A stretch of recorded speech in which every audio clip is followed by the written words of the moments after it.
Bonjour, en fait, me voici à l'école de cirque en compagnie de Richard et nous allons lui poser plusieurs questions sur son métier en lien avec le cirque.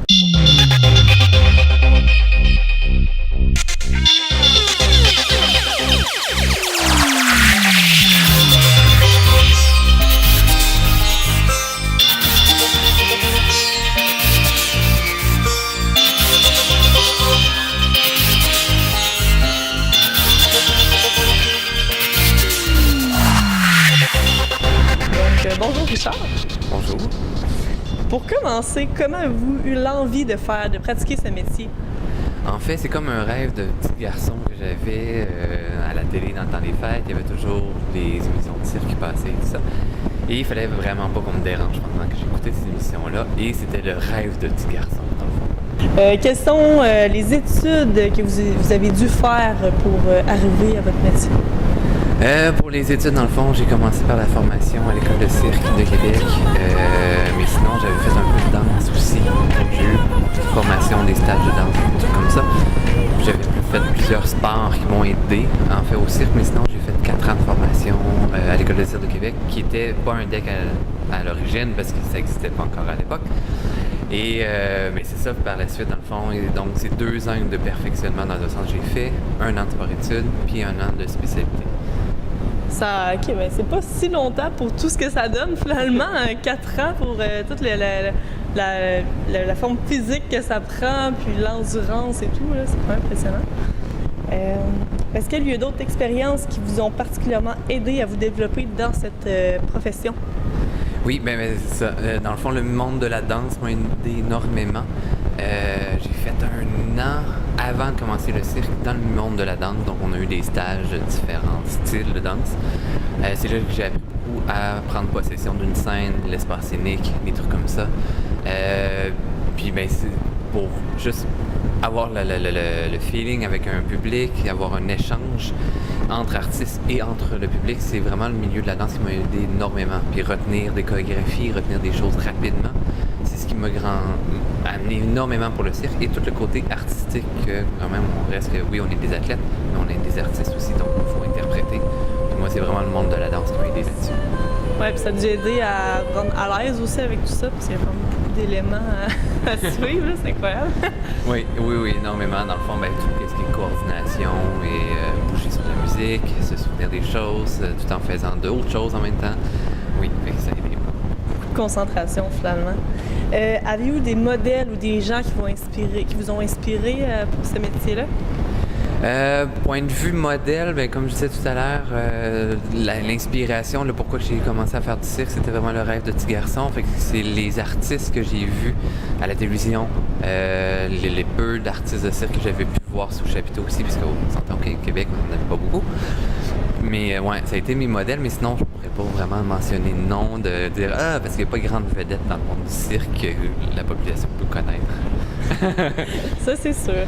Puis le métier en tant que tel, c'est comment on peut nommer ça, votre profession? En fait, c'est être circassien. On est des artistes de cirque, donc on est vraiment des acrobates. Il y en a qui vont plus s'appeler acrobates dans le monde commun des mortels, si on veut.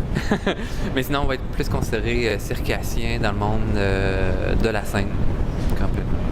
OK. Donc vous, c'est quoi votre titre, finalement? Ben moi, je me nomme un artiste de cirque parce que dans le fond, je suis généraliste en aérien. Donc, j'ai pas une discipline principale dans le monde des aériens, mais je dois maîtriser aussi quelques autres disciplines. On n'a comme pas le choix parce qu'à un moment donné, pour un gros spectacle, il faut faire plus qu'une chose. C'est sûr. Et quelles sont vos aptitudes? Quelles sont les aptitudes à avoir pour exercer ce métier-là? Beaucoup de passion. À la base, c'est vraiment de la passion parce que dans le fond, souvent les gens vont dire « Ah, t'es patient de faire ce que tu fais, mais si j'ai pas la passion, j'aurai pas la patience. » Donc, il y a tout ce volet-là. Ensuite de ça, ben c'est ça, faut être assidu, c'est de l'acharnement en même temps, beaucoup de persévérance. Parce que c'est pas un travail facile, c'est parce qu'on fait beaucoup d'heures d'entraînement pour très peu d'heures payées en bout de ligne. Mais en même temps, c'est ça. Fait que si on n'a pas la passion, puis on vise avoir quelque chose pour l'argent, on ferait pas ce métier-là non plus. Fait que ça, c'est vraiment la base. Puis ben, le plaisir de jouer devant du monde, puis de faire rêver les gens, tu sais. Ouais, c'est sûr, c'est une bonne explication. Les avantages à exercer ce métier-là? Un gros avantage, mais on se garde en forme. Bonne maîtrise du corps et tout ça. Donc, ça nous apprend. Puis, on apprend beaucoup aussi sur notre corps, sur la santé, sur comment se réparer, être zen, à prendre des moments de repos, mais être acharné aussi, persévérer, de ne pas tomber dans le découragement. Fait que ça nous apprend énormément. Puis l'autre volet qui est hyper intéressant dans le monde du cirque, c'est dans le fond le côté mondial. On est très international. Mon Dieu, j'ai rencontré des gens de l'Australie, de la Russie, de la Suisse. J'ai même été demandé à voyager dans plusieurs pays. Puis pour faire grandir une personne, ben voyager, puis d'être en contact dans la culture d'une autre personne, c'est vraiment ce qui est le plus merveilleux. Oh, ça fait beaucoup de découvertes. Hein? C'est fou. Et les inconvénients? Les blessures. Et tomber dans le côté workaholic aussi. On n'a pas le choix, c'est pratiquement du 7 jours sur 7 par moment. Être circassien égale plus de vie sociale, parce que notre vie est déjà sociale.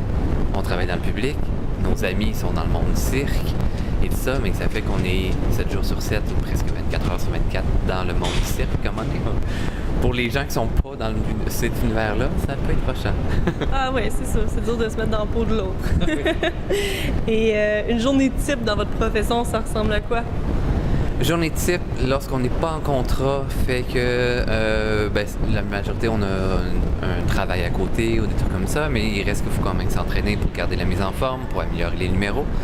Donc, ça peut ressembler, je dirais peut-être plus dans une semaine, il faut faire au moins 10-15 heures d'entraînement semaine, puis répartir ça dans notre temps. Et il faut faire de la promotion, parce qu'il faut se trouver des contrats, des contacts et des trucs comme ça. Lorsqu'on est en contrat, ben aussi c'est entraînement, la création pendant la journée. Et après ça, on arrive le soir, on fait la représentation, mais il reste que dans le temps libre qui nous reste, il faut continuer à se trouver des contrats, parce que quand celui-là finit, il faut en avoir un autre qui s'en vient. Oui, c'est beaucoup de temps d'investissement, parce que c'est sûr, les contrats, ils ne peuvent pas se trouver tout seuls. Il faut travailler pour les avoir, là, c'est évident. Puis un petit conseil que vous donneriez pour un étudiant qui veut pratiquer ça? Mon Dieu, un conseil à la base, ben, c'est faire une très bonne forme physique à la base. S'ouvrir l'esprit le plus possible, à vouloir être une éponge, en fait. Prendre tous les conseils qui nous conviennent ou qui ne nous conviennent pas, mais les essayer. De ne pas dire non, en fait, de toujours dire oui. Donc, ça amène une ouverture, mais ce qui nous amène après ça de grandir énormément. Puis après ça, ben, c'est l'acharnement, puis de pas tomber dans le découragement. C'est quand même un métier qui est difficile, mais si on garde espoir, tout est possible. Super, merci. Je vais passer. Depuis combien de temps vous exercez ce métier-là? Depuis combien de temps? Faudrait que je fasse un petit calcul rapide. 14 ou 15 ans que je fais de l'art du cirque. Professionnellement, ça va faire un 7-8 ans que je suis considéré professionnel dans le milieu. Donc, voilà. Super, wow! Et combien de spectacles dans toutes ces années-là?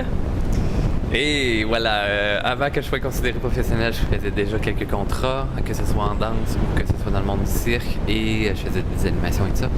Donc, et mon Dieu, je dirais probablement dans les 4 chiffres que j'ai fait des spectacles, parce que, ben voilà, tu sais, dans le fond, une tournée en Suisse qui équivalait à près d'une centaine de spectacles, 5 mois et demi de tournée, on s'entend, à 1 ou 2 shows par jour.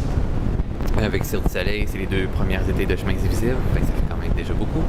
3 étés d'Amos d'Aragon, c'est une trentaine, voire une quarantaine de spectacles par été.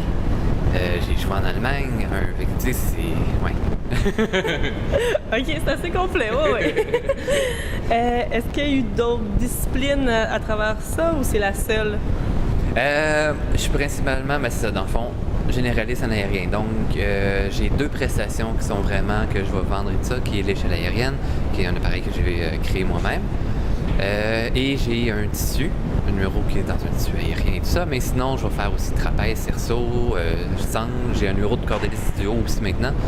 Mais je suis appelé aussi à faire de l'acrobatie, à faire du mois chinois. J'ai fait du pole fitness aussi.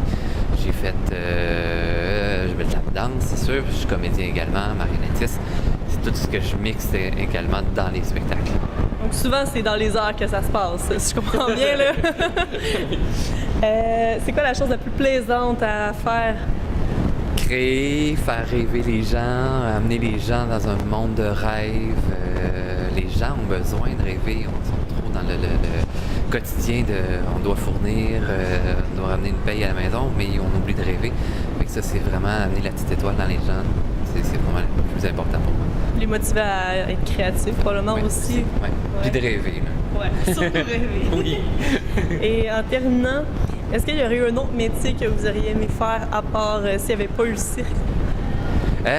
Si je voulais, dans le fond, faire autre chose, qui était mon petit rêve d'enfant aussi, mais que c'est pas trop tard pour le faire, c'est dans le fond être dessinateur pour les dessins animés et tout ça. Ironique tout ça. En plus, oui, j'ai Walt Disney qui m'a déjà écrit et j'ai dit non. Mais bon, oui, belle ironie.